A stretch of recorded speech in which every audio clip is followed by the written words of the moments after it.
Hey everybody, welcome back to the Team Paycheck's Kitchen. It's the host Jack, and today we are making some chicken taco lettuce wraps. Yeah, chicken taco lettuce wraps.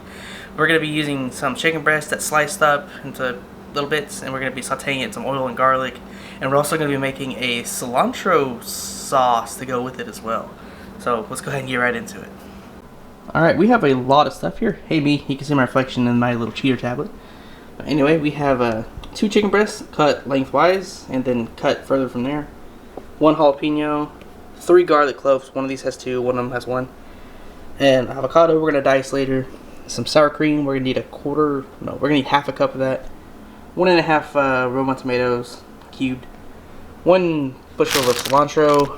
1/4 cup of, what's supposedly a 1/4 cup of white onion. A blender, yeah, we need a blender for this one. If you don't have a blender, good luck. Some lettuce, romaine, because it's actually, good for you. And then we have our seasoning. This is almost the exact same seasoning from our garlic butter chicken. The only difference is I added some paprika and more coarse pepper. But yeah, oh wait, nope, we're also going to need some lime juice. But yeah, that's everything, so let's go ahead and get right into it. Alright, so first thing you want to do is you want to get your chicken and you want to season it.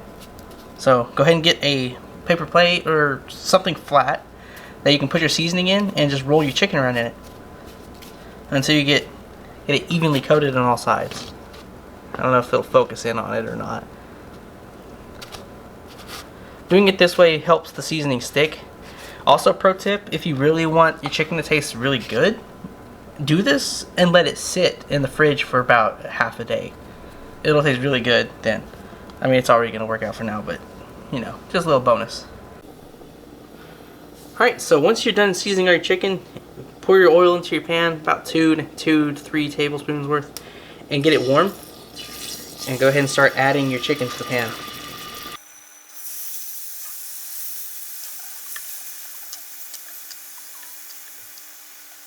Alright, after your chicken's in, go ahead and toss in your garlic. Toss in your 2 tablespoons of garlic. You're saving the single tablespoon for something else.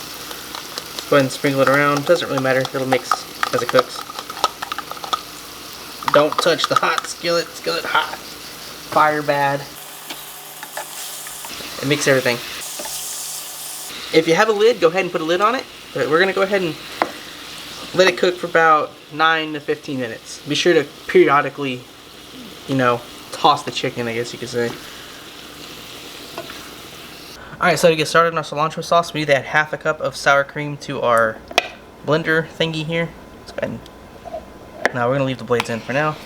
I have my food scale here, so I can actually measure a half cup, as long as I don't accidentally double the recipe this time. Now we're going to add our cilantro to the mix. Hopefully it'll go out of the bag. You don't have to get it all, just as much of it as possible. Oh great, now I got cilantro stuck to my fingers. This is turning out wonderfully. Pack that in there as best you can. Then we're going to add our chopped jalapeno. And then we're going to add our 1 garlic clove. Yeah, that's the word I'm looking for.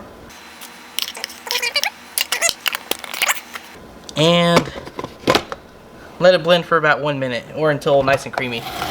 Well, we'll see how long this takes.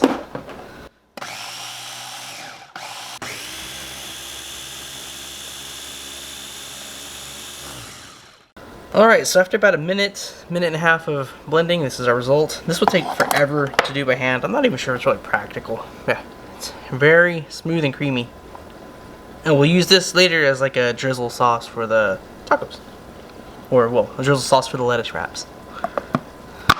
Alright, one of the last things we want to do is dice our avocado. The main reason you want to do this last is because of how fast it oxidizes in the air. It turns all brown and nasty looking. Wow, look at that. The pit is actually really small in that one.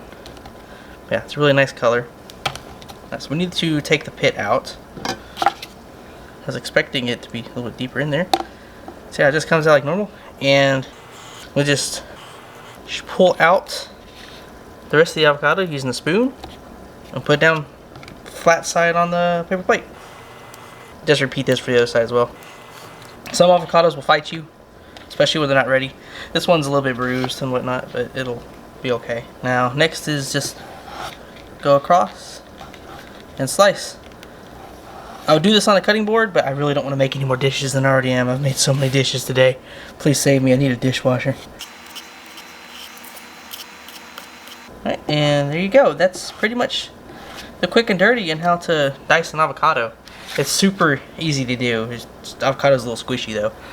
Alright, let's get back to the chicken. Alright, so the chicken here has been cooking in the background for about 9 to 10 minutes. And I went ahead and checked it with the temperature probe. It's at 170 Fahrenheit, which is good because you need 165 for this to be safe to eat. The chicken is done, so we can go ahead and just put it down on a simmer. And we can start combining everything together to make our lettuce wraps. Alright, now that the sauce is made and the chicken is done cooking, it's time to actually make our lettuce wrap. So let's go ahead and take a couple pieces of chicken and lay them out in our piece of lettuce. You can use bigger pieces of lettuce, you can use smaller pieces. I actually prefer the smaller ones than this. Just go ahead and lay out your chicken the way you want it. Add another piece there. And you pretty much make this exactly like you would a taco. Add your tomato. Add your onions. You can use red onions, yellow onions, white onions. I prefer red, but I didn't have any on hand. Let's add we'll add the drizzle last. Let's go ahead and put in some of these bits of diced avocado. And now let's add our cilantro sauce that we made. I forgot to add the lime juice when I made this originally, but I've added it off camera. Let's go ahead and drizzle it on there. You can make by the way, the jalapeno is optional. You don't actually need the jalapeno. It's just if you want it to be nice and spicy. And then there you go. A chicken lettuce wrap. Now I have about 5 more of these to make. Yeah, just go ahead and wrap it up like you would a tortilla and it's done. Alright, so yeah, there you have it, the chicken lettuce wrap. Up front, it's a heck of a lot of ingredients, but once you split it up into its individual parts, it really comes together pretty fast. It doesn't take long to make. It's just 2 steps, the blending and the chicken, but they're both really easy to do. Probably the most time consuming part of this is actually putting together the lettuce wraps, especially if you're doing it yourself. Oh yeah, the seasoning the chicken, that's another thing. I did it on a plate. That took a lot longer than I thought it would. Do the bag method if you have that much chicken. So yeah, put all the seasoning in a bag and toss it up in there instead of what I did. Save yourself the trouble. Yeah, thanks for watching. You can catch us here Tuesdays and Fridays and maybe Saturdays and some other day. I haven't figured it out yet. Yeah, you can catch us on Facebook at Living Between Paychecks Kitchen and on Instagram at Living Between. But yeah, thanks for watching and hope to see you next time.